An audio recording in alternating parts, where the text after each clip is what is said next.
I'm here in Bordeaux with Stephane Derenoncourt, who's, I suppose we can call one of the leading winemakers today, one of the leading consultants in Bordeaux. Or how would you like to be describe yourself? Winemaker, consultant, wine lover?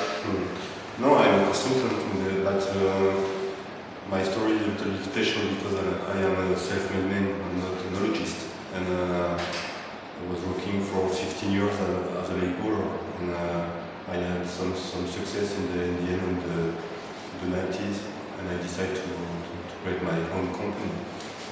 And start 10 years ago with 7 clients, and very quickly I understood I need a good team. I spend a lot of time to give formation for young people, and today we are 8 people in the vineyard of the years to consult around 70 estates in 10 different countries, but mainly in Bordeaux. In Bordeaux, okay. And I think today when you say Bordeaux, the only problem is that there are so many good wines. I mean, compared to, in the past, and you've seen it more clearly yourself.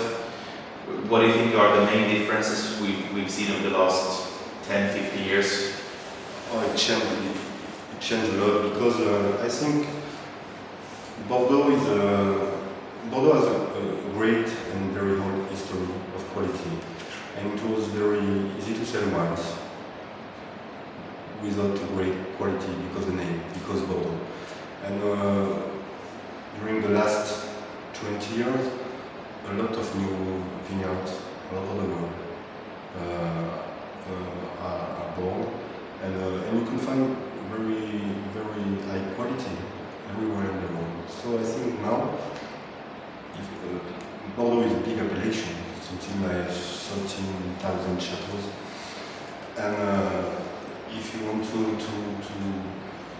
live and to invest into a good estate, you have to invest in the quality. So it was a very good time for me to start in the consulting.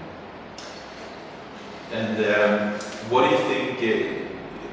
For the, let's say, for the chateau owner, when you come in, what do you think is? Can we talk about the speciality or a style that you add?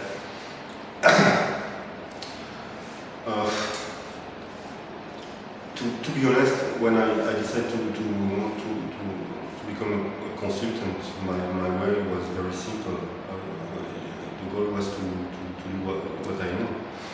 And because my history, I can't make a wine if I don't know the grapes. And to know the grapes, you have to know the soil. So my style of consulting is to have a global view on the estate. And I think we win in terms of precision in the wine.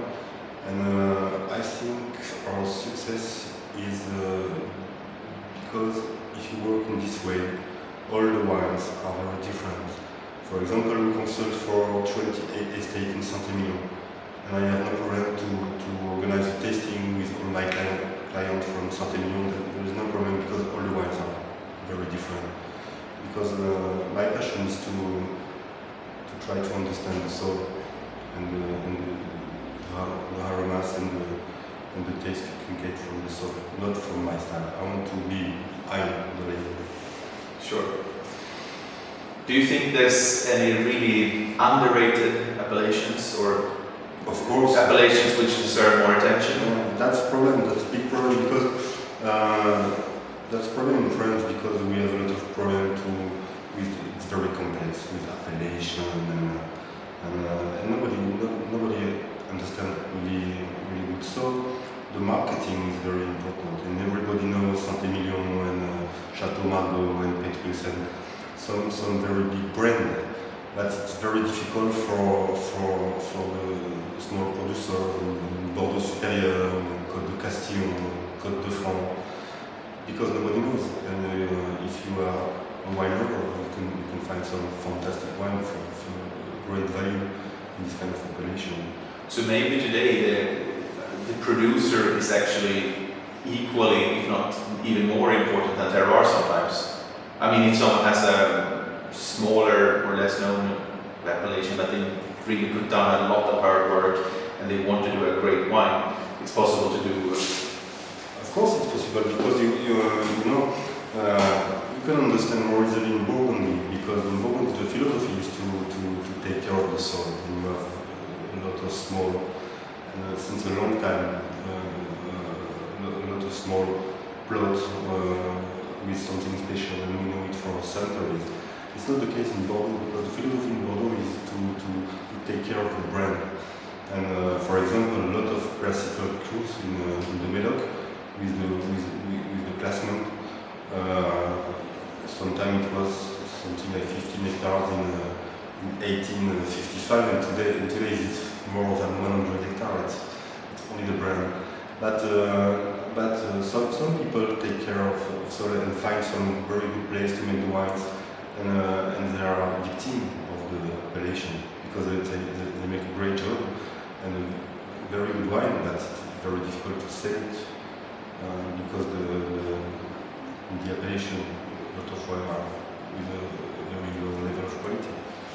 Yeah, and I mean, some people, I think they look strange at you if you say that you think Bordeaux has excellent value for money, because you think of, as you say, Margot and Petrus and prestigious wines that should age for 50 years before you can drink them. But I really think, I mean, a lot of what we tasted today, wines at 10 and 15 and 20 euro, even less can.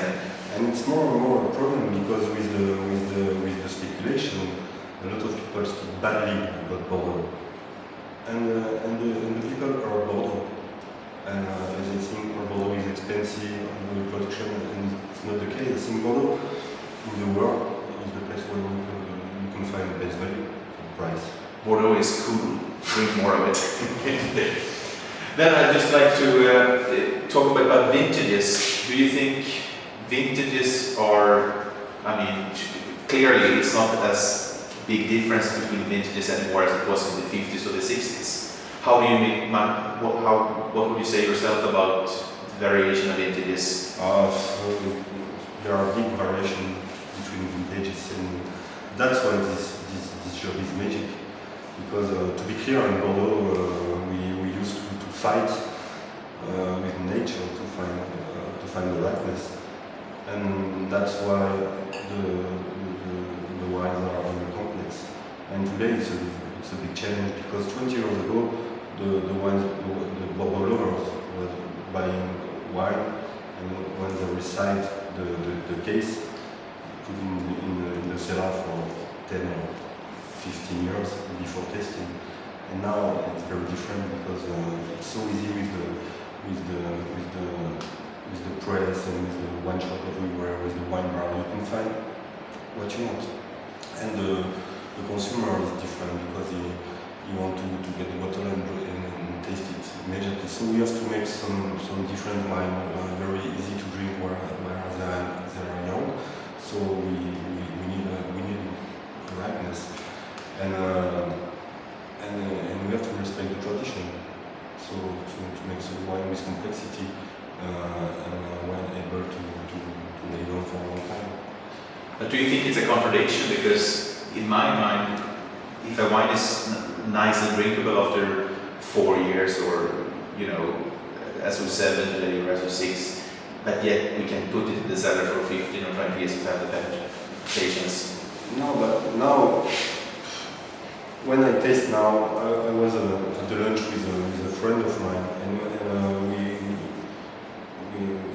we spoke about this fact, and I decided to have a lunch with all wines from small appellation, Bordeaux Supérieur, Côte de Castillon, 90, 95, 98, and I think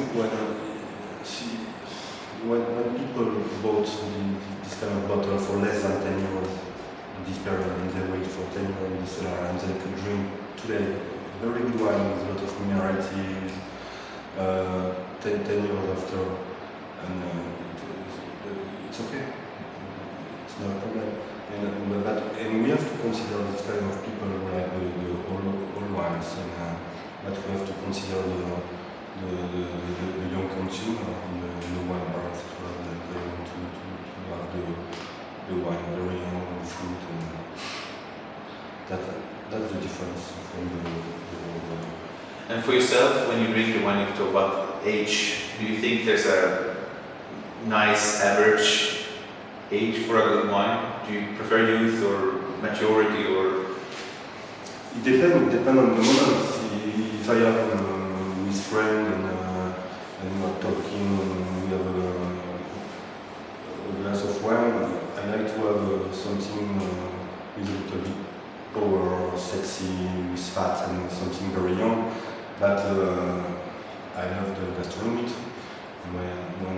If I cook, I like to pair the wine with the food, and I used to have some older wine. You're absolutely right. It was a stupid question probably because there's no easy answer to that.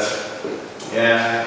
Just a few words on the recent vintages. Right now, personally, I always prefer to taste wines when they are bottled and released on the market more than premier tasting. And I think 2007 was quite criticized by many. But I do think when you taste the wines now, there are really some nice examples. Yeah, but I think you have the quality of wine, and you have the I don't know in English, the conjoncture, the economic, the economic ambiance. And 05 was very expensive, and 06 was not a great vintage, and it was sold for a good price, and there were a lot of pressure to sell because of the price. And it was we spoke more about the politics and the economy than the wine. So in the premier market, it's very important. It was the same with 08, with the prices. Everybody was worried about the price.